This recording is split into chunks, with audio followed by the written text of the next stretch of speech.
Hey y'all. So someone asked me, can they have a recipe? It was something I made. They asked me for the recipe because it's gluten free. Now let me tell y'all something.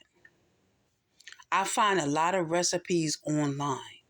And what I do is I will substitute, so that I'll be able to eat it. Like for some recipes they have like add 4 eggs. This is for example, like they'll say, like for example, a cake recipe. They'll say wheat flour or all purpose flour, the one with the wheat in it and stuff like that, right? And then they'll say 4 eggs or something like that. And then, four whole eggs. So what I would do is I would substitute. That's what I do with these recipes. I substitute. I see a recipe I like online and I substitute it so I can be able to eat it. So if it says 2 cups of unbleached, flour, that's, got wheat flour, so wheat in it. So I will use gluten-free flour as a substitute to that flour. And I will use egg replacer as a substitute to the 4 eggs. The four whole eggs. So like in another recipe, like whatever recipe requires you to use tomato sauce, I will use my pumpkin sauce. So whatever is something that I'm allergic to, as long as it's not seafood, if it's seafood, it's a not for me. I can't.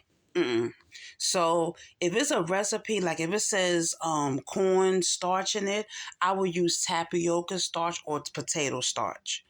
Wherever there's an ingredient that I'm allergic to, I substitute it for something that I'm not allergic to. So yeah. So if a recipe says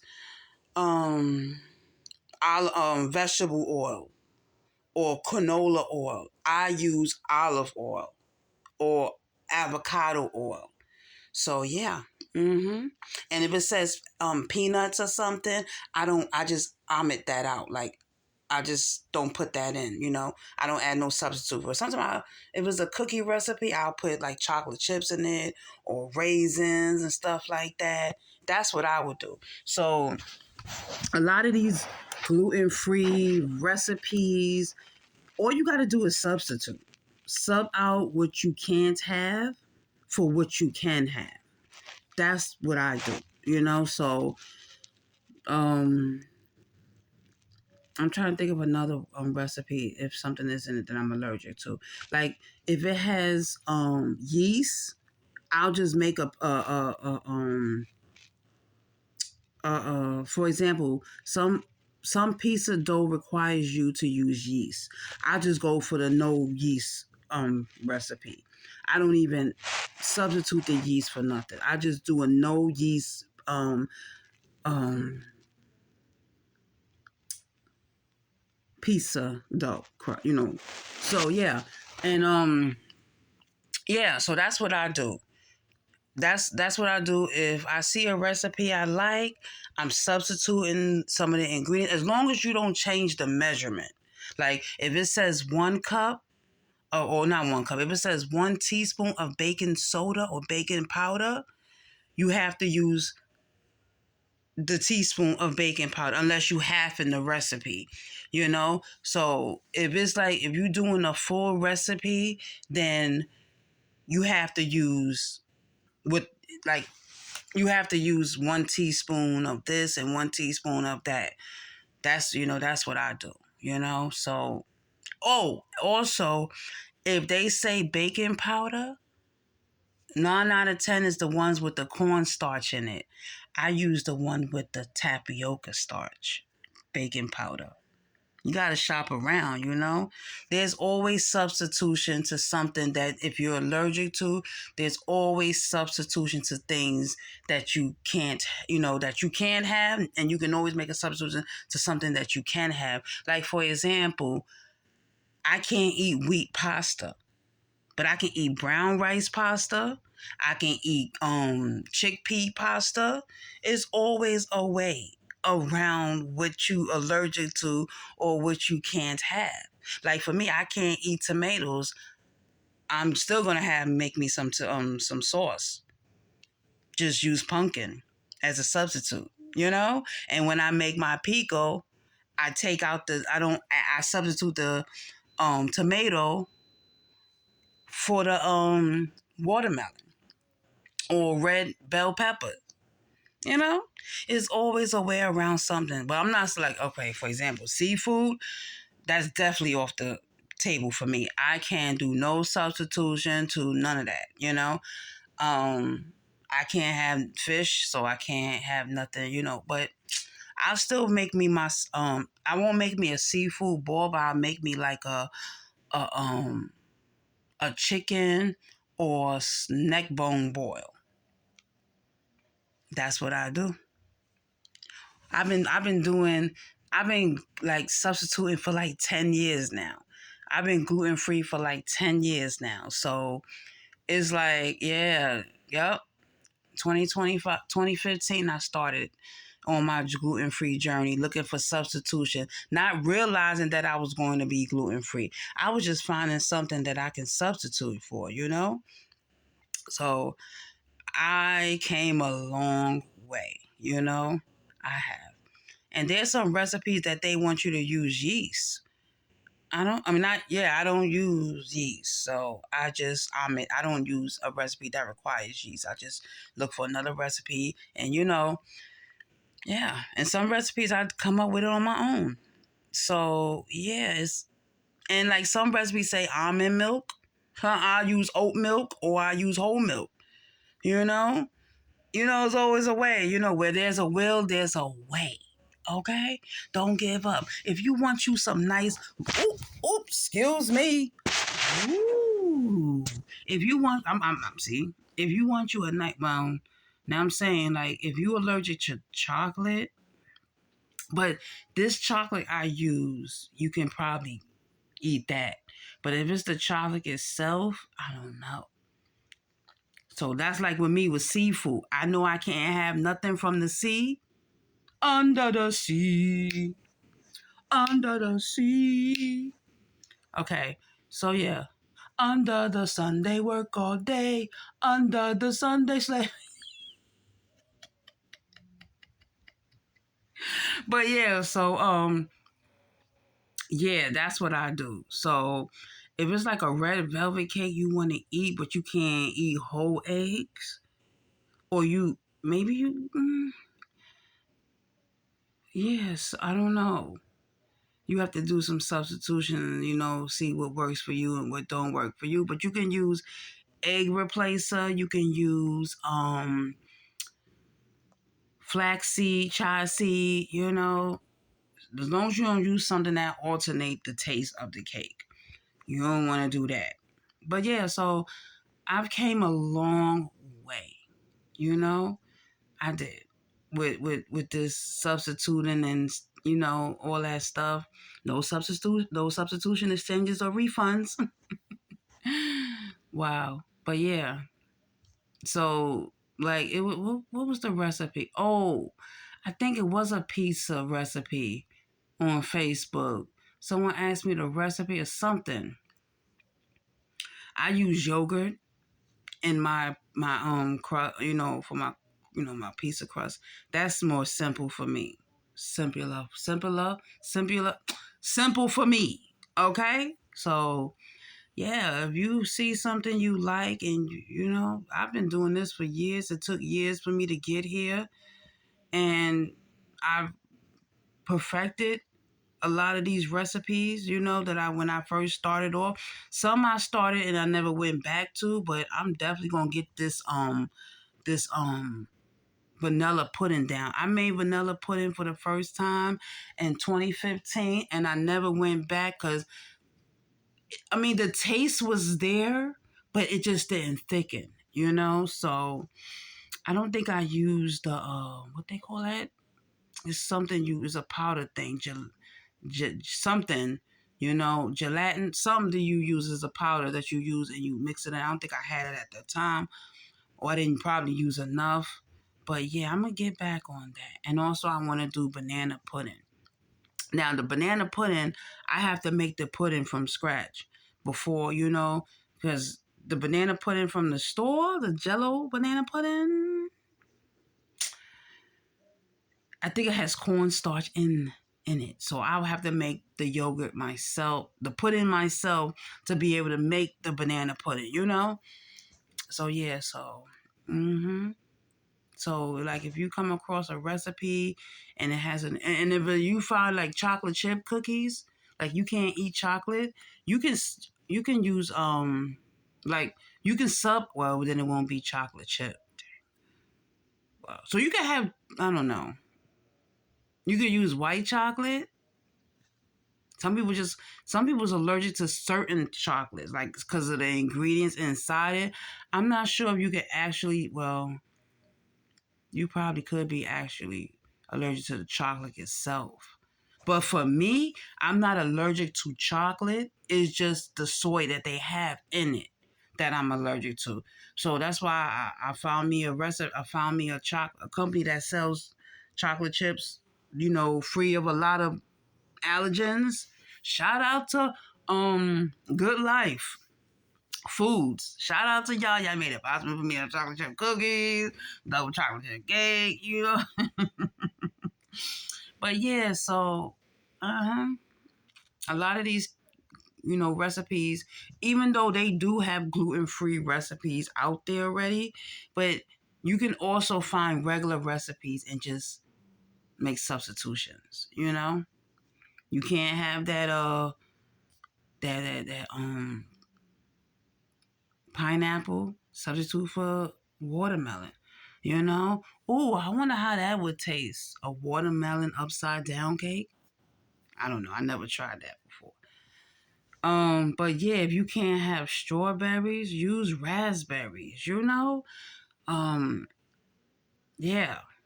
Use a fruit that you're not allergic to, you know, experiment. That's what I did. I experiment with the pumpkin in my sauce, you know, because I originally had that's a recipe I made up myself. That the tomato sauce that I use on my pizza, and I was like, I was gonna just trash that whole recipe, but something said use pumpkin.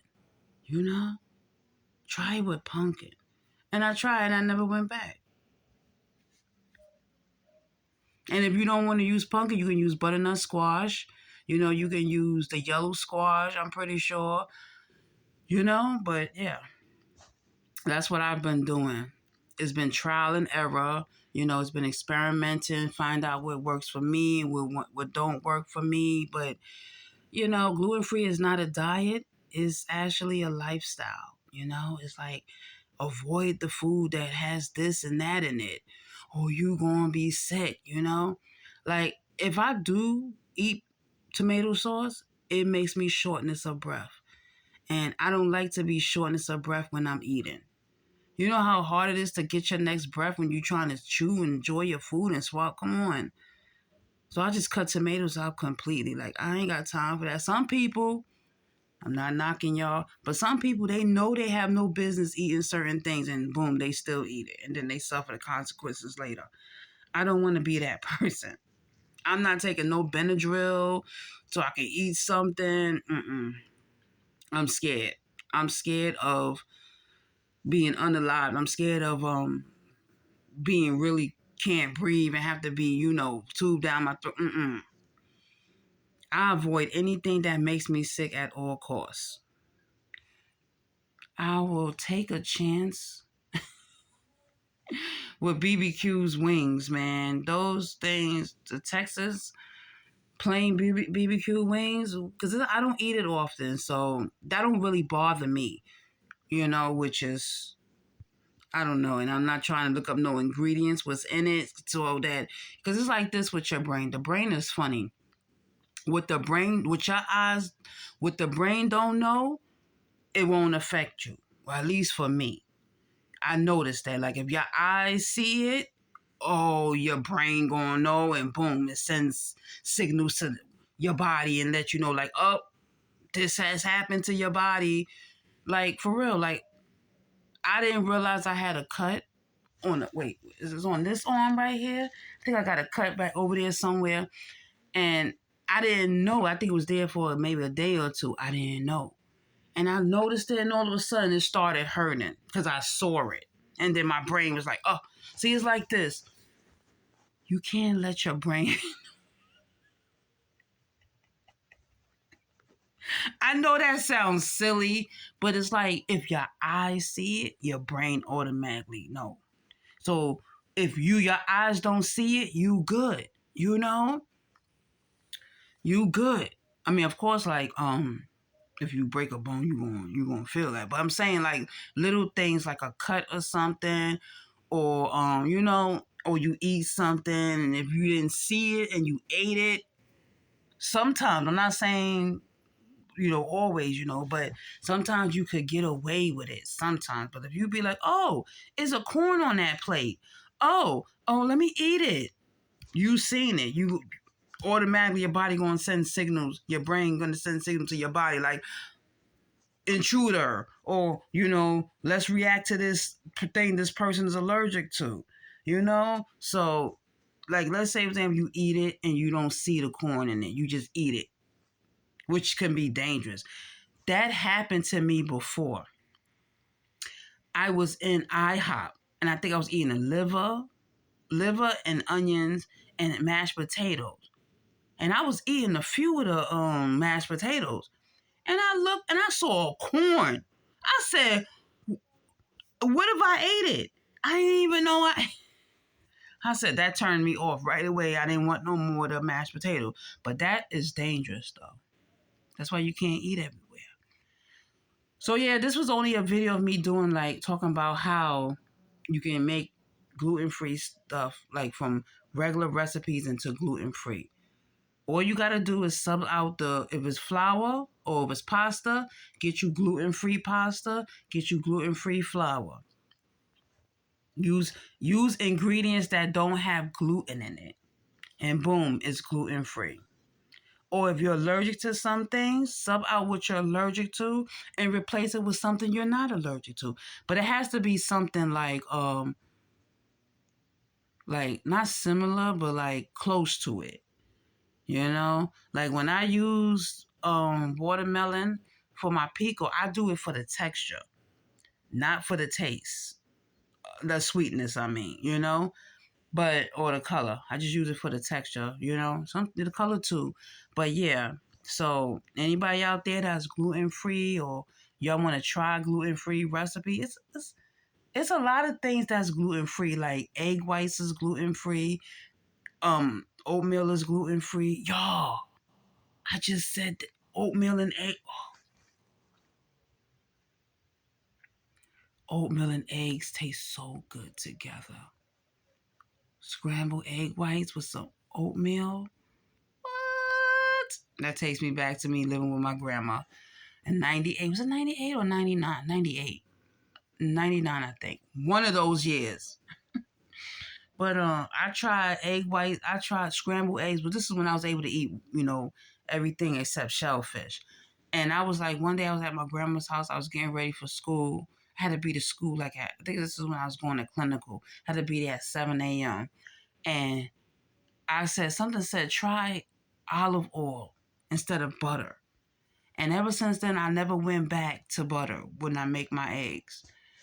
And then I went like 10, 12 years without eating eggs. So, but yeah, so if y'all out there, y'all gluten free, y'all trying to avoid things that y'all allergic to, but y'all want to continue to eat the stuff y'all love, try certain subs. And also cook your food yourself. Try things, experiment, what you can't have that vegetable. Use another type of vegetable, and not in the same thing, but something out like some people can't eat collard greens, but you can probably eat cabbage or something. Or some people can't eat collard greens because they health condition and stuff, so eat like squash or something. But I'm just talking about like people that is gluten free and y'all want to try, or y'all looking for gluten free recipes. Find a recipe you like if like bacon or like cooking, making cakes, making cookies, stuff like that. I'm talking about like that for me because that's what I did for me, and pasta too. So yeah, so just substitute regular pasta and use gluten-free pasta, chickpea pasta, brown rice pasta, stuff like that. Sub those things out, like what you can't have, sub it out. That's what I do. Gluten free. The recipe says unbleached flour. Take that out. Put in or you can use um oatmeal, oat flour, almond flour. What else? Coconut flour. Stuff like that that doesn't have any gluten in it or wheat in it. Stuff like that. Just like I did. Just experiment. Try it. And sometimes a recipe may say butter, no, margarine. I do butter. And some recipe may say butter. I do with olive oil because I don't want butter all the time in certain foods. Well, cookies and cakes, you gotta have butter. Gotta have my butter. All right, y'all. My body craves buttery goodness. In the words of Gus from Psych. All right, y'all. Bye.